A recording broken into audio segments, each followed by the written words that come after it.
आप ग्रामर पढ़ने और सेंटेंस बनाने, टेंस पढ़ने के पहला ये 5 सीढ़ी होता है।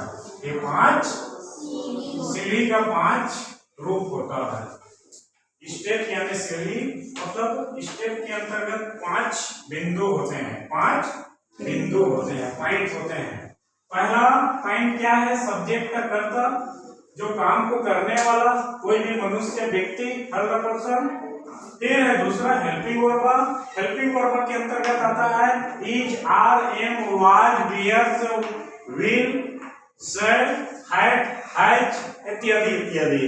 फिर है तीसरा वर्ब। वर्ब के अंतर्गत बहुत सारा आप लोगों को एग्जांपल बताए हो, जैसे गो यानी जाना, कम यानी आना, रन यानी दौड़ना, जंप यानी कूदना, स्लीप यानी आपका सोना, सिट यानी बैठना, रीड यानी पढ़ना, राइट यानी लिखना इत्यादि इत्यादि इत्यादि, स्टैंड यानी चलना। ठीक है, तो बहुत सारा है। उसके बाद देखो ये स्टेप का चौथा पॉइंट ऑब्जेक्ट। ऑब्जेक्ट के अंतर्गत जैसे जिस स्थान में हम क्या करते हैं, बैठ के, सो के, है ना, काम करते हैं। जैसे घर में सोने का काम करते हैं, रहने का काम करते हैं और खाना खाने का काम करते हैं, सामान को रखने का काम करते हैं। तो हमारा क्या बन गया? कर्म स्थल बन गया। क्या बन गया?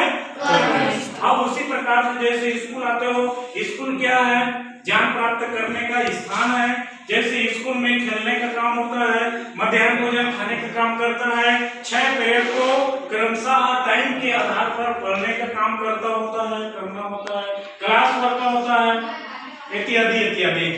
इसी प्रकार से ग्राउंड है। ग्राउंड में क्या क्या काम करते हो? खेलते हैं, दौड़ते हैं, जंप करते हैं, बैठते हैं, बैठ के देखते हैं इत्यादि इत्यादि इत्यादि। बुक को हम क्या करते हैं? पढ़ते हैं। तो ये भी हमारा कर्म है।